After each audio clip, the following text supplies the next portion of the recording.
NRC tawdringaida census pangthokpa yaroi haibagi apunba peace rally ma khoi chatkre khoi gi luptra marigi khoi CSO kangai pangna sinduna no NRC update no census haiba kholaw lauduna miyam gi achowa rally ma chatkre loina na khoi gi 1951 gi NRC update tawbaga iroina na khoi CSO singna state government ahungi marakta tripartite agreement oina haiba tare khoi framework amagi makhada precondition hana semduna khuyek pinaba mari lainaba authority da khoi takchinba haiba yauna ngarang si khoi peace rally khongjang ma khoi tidim line haiba tare tidim ground da gi lakhutuna khoi thangoi bangi thawgran bu la aga tongan ba CSO gi lupsing amadi laiba rally sibu laiba saruk yaba lakpiriba khoi gi praja singa wari otai sanaro matungda kari karamba tawsige kari karamba agenda poragadi awanba kari lakani haibsi matang su khoi khana ba laikro jamasida lakchani bisi NRC tawdringaida koi census pangthokpa yaroi haibagi huji cha choba kholo ma laibsi masi tahodragadi masida akaiba lakaduri basi kanada mangjaba lakaduri bano koi future gi generation singda kari tawgi biai natraga huji chik leiriba koi gi chahi ahum hela ba irang siboktang control tawbong ngamdringaida NRC gi matang dong pusalakpa ji matang sida masida lakadoriba issue si kari karamba akhoi micham praja singda haiba tare ja akhoi effective lakpa yabagi condition ji kari kadai fau leibagi haiba ja han boina kaman ying bini han mota da audition do yang biri ba mani praja khun kai khun usari mari nga sagi hot se biri ba ojara keshor amadi all staff khun kai khun usari ngarang ji ojara keshor khoi gi no census no NRC no census haiba koi lup tara marina sin badung ma chok slogan amang len haitare ko koi kan ba koi khongchna marang chakre yam phai pasi tohum topo matho mani adubu leiriba paliba lenga paniba leaders sina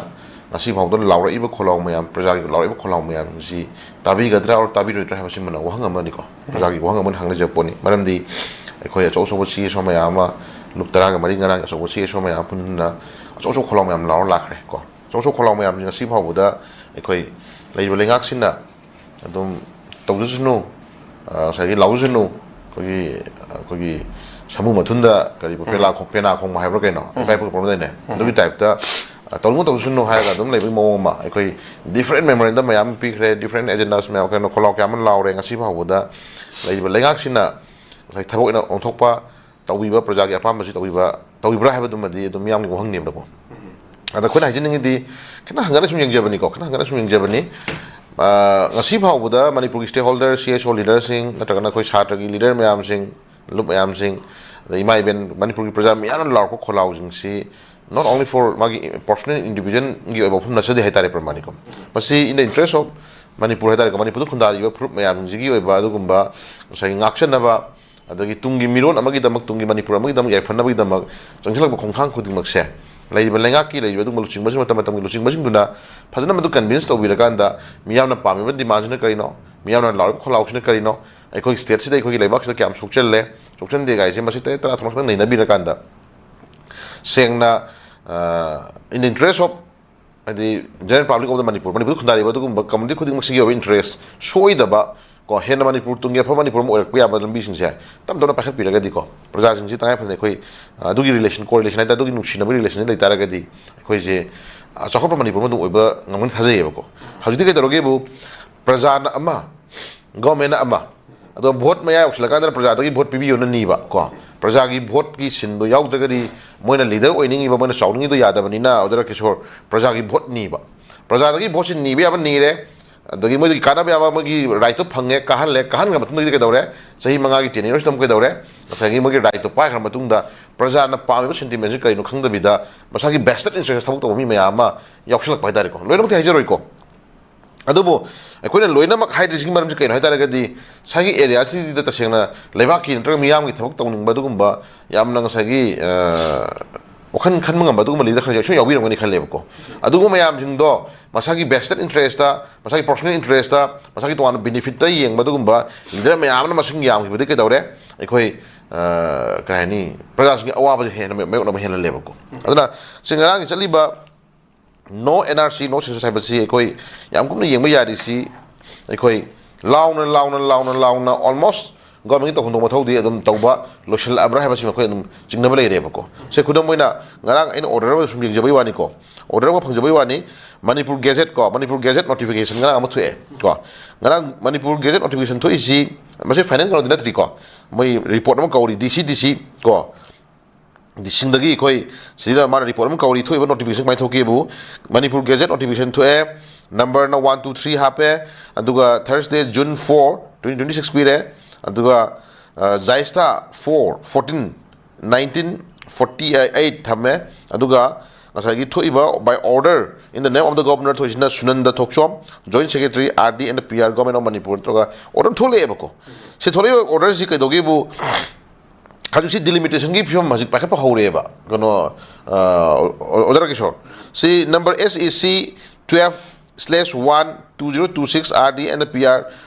the PRA clause A in pursuance of rule number 2 of the Manipur delimitation of Panchayat Samiti constituency rule 2026 it is hereby notified the proposed area and the limit of to be established as constituency of the Panchayat Samiti block enclosed Annexure 1 hapebako aduga sai area sida the view objection and the representation if any of the person affected with regard to above person area limit may be submitted to the chairman and the Manipur Panchayat Samiti constituencies and the delimitation committee deputy commissioner concerned within a period of 20 days from the date of publication of the notification haraganda order to evangarang se asida order to ko sida yam nungai disi sam kendra khara ko kendra khara yaure sida laiba kendra mayam ji hana leiramba panchayat ki area haitare ko panchayat ki area gi leiramba wasi area wise sing je ngasai gi chong da amad hapsan amad chingsan amad haptok to yauna re ko that means na takodi delimitation की process है उसी हर कोई film सिगी और मनों की internet course तो कहीं ना भी तो कोई करना ठीक ना रहता है को अदा सीधे तो मुने उलाई बा स्लाइडली मुने उलाई बा सिगी कहीं रिपोर्टिंग मतुंगी नदी केंद्र अमदा लेजरम बा मागी म्युनिसिपैलिटी की एरिया है तारे को पंचायत की एरिया है तारे को केंद्र अमदा लेजरम बा मागी पंचायत की एरिया है अमदा ऑप्शनल की बा अमदा चिंगथु अमदा ऑप्शन की बा अमदा चिंगथु अमदा ऑप्शन बा हाइदी ओंथांग ऑप्शन तो भी थमक सियाम कना चतबा हौरे एबको सी हजिक थोइबो ऑर्डर सि मतुगिना commissioner deputy commissioner sinda within a period of 20 days from the date of the publication of notification and higher kan limit kuning manung da magi report kauri hetare ko adu sina takpodi almost census ko na no NRC no census ka hairi si sagi area si da ko na sagi census si tawbul loi rabra loi thu thamakan da sagi delimitation की process से तंगाई फदन नंगसागी काय काय दा करके हपसन बा हपतोक पा तौथोक पा अदगी चिंगथोक पा कर्म केंद्र मुथत पा कर्म केंद्र दा चौथोन बा गाइज की process delimitation process होता रगदी almost मोगी तोंगान पोट अमा मनुंग दा highly कनो मन लेरबा क्वेश्चन मन लाए बो कनो ओजरा किशोर को अदना खोइना चाइजे निंगी सी हजिक SIR तौरीबा स्पेशल इंटेंसिव डिवीजन तौरी जिसु अखोय मसिन कयामु यामना कानादबा मसिगी तौरीबा जिसु मरमना करिगी तौदबा याद मरमना करिगी हजिक हाथु तौरीसना करिगी को सिगी SIR तौरीसना फजबा वहीदा अदि कानागदो वहीदा मरम चाबा वहीदा पुखला थमकांदा सिगी मनुंगसिदगी होरेन सेंसस की ओबजेक्से सिदगी ओइना रिफ्लेक्ट तहलकांदा अदुम लोशनबे फिल्म तौगिदुरिब्रा क्वेश्चन ने याम लेगरेबा ओजरा किशोर को मसि पुखफतबा नसे देखो पुखफतबा नसे सितंगाय फदना delimitation की process तो होबगी order थोसला हमनिना कोई सिदा no NRC no सिदा हाइ बहि सिदा चिंगी एरिया दना क्याम चौथोकपा MLA क्याम हेंगतपा तमगी एरिया दना हानगी लेरिबा सगी MLA सिंगी एरिया दगी लेरिबा हान केंद्र एरिया सिंगी क्याम मुथतपा मागी population मतुंगिना population वाइज यंग तुनि सिदा फदन को population दि तंगाय फदन केंद्र अमदा not less than 30,000 दगी तादन लगे तो केंद्र हाइरी प्रमाणिक को अदगी अनगो इनरोन तगदो म्याम सिगी मनुंगी अब कंट्रोवर्सी म्याम निंगसी हान पूरा फाइनलाइज तौदिंगाइदा लोइरे almost कोई data खोगप लोइरे मी खोगप लोइरे मसिंग थिदोप लोइरे गाना मयाम द खंजंगाय मक्ता सेथोलि ऑर्डर को कोई delimitation मतंग ऑर्डर थुकलेशन ताकोदि एकोइ द कंट्रोवर्सी मा कोइ द चिंगनाय पोर मसुम लेबि ममी मा हजिक लाक्तोरे बा गनो ओजर केशो को अ हजिक लेबि film ji ngarang loop taraga marina sinba adugumba census ki mangoina na NRC pangthokadobani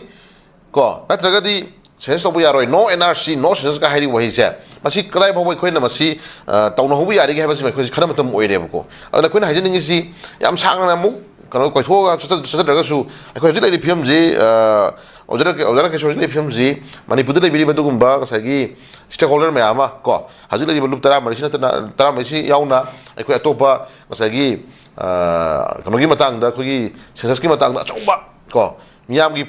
lawduna khotana ko manipur chukai ba yaro manipur kai ba yaro tawduna law khong tawduna mayam khoi law gi miyam le re ko garang ju lup tara marisi gi bore miyam lowi re ko masi punna collectively mto pusan bira kan tangai phane khoi handaki matang si tangai phane khoi gi no nrc no se bo hei je masi de khoi kok thadami na kan da tang de khoi masi chap chanai khoi gi ba freedom la hodo taraga di ojara ke khoi si sungchoi choidana tangai phane ko sungchoi choidana kari gum khara ko kari gum unconsequence khoi di pam da thok khara di ai khoi gi oi ba posaksi ai khoi leiriba sagi hanagi system sagi amang ba ataba kudam moina MLA masing handarakpa adagi sungi laidiba illegal immigrant mayam singna masing hengar pem lakpa ko haji population wise yang matamda population wise yang matamda 2021 gi sorry 2011 gi da ko gi census report ma yang matamda men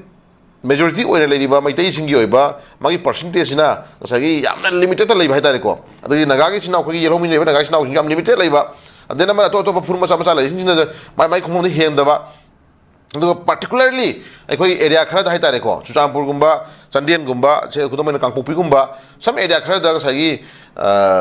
thingam do masing haitare ko act jump 50% 60% cross laga na sagi population je act growth ratio wa khaki haitare ko aduna maram mo kan da mamang ju hangna re dana sahi madan nupi mana angang pokpo yari si kai ngon hairo wani ko nupi mana sahi mana angang pokpo yari si se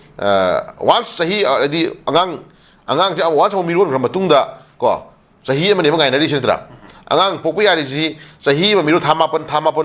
lokpura matungda anada sahi ma manung de ko angang poknari ne ko adudi nupi mana sahi ma angang ama pokpo ya ba je ko sahi kaya da kana angang nupi angang kaya pokpo ya ga de masagi tongan ba dum data base le pot ne ko khoi da hengar khri bisin ji yengu taraga di nupi mana sahi ma da angang ji tara kun pop him lak to re last ko hengalai percentage na hajabani ko sung mayam jing ji lei ba lengak sina masi phane screening to bira matungda hengalai mising kana no kai de hengalak pano kamai to ri bano ai khoi de hengalai ba khang to chakhalai masini kai to buno adagi si NRC khone NRC am kana hairi si NRC ji karma bet chair dei khone kaunong to ge 1951 ne nam sagi to an lejer pora manitra 1951 gi bet chair dagi tangai phane NRC ji phane screening to bira kanda sorry 1951 gi mamang do lakhi bajing du di 1951 gi mamang do lakhi ba legi bajing du di tangai phane madudi miyam ya na le pora moire natra 1951 gi makhata na as per government gi record gi matungina pidi ba magi census to magi garono guidelines ji num lopuk tiang jere pot nama neba ko tabhum thok kan me ada pot nama neba si 1951 gi bet series lagi tangai phana adugi makhata wa chang krimi sing kana no kai lak no maram sabra sa dabra foreigner oi bra illegal immigrant oi bra ko karam mi oi no kamai to kam to no guys si screening am to matung da ai koi matik sa ba census to yu haibani ko hari jintra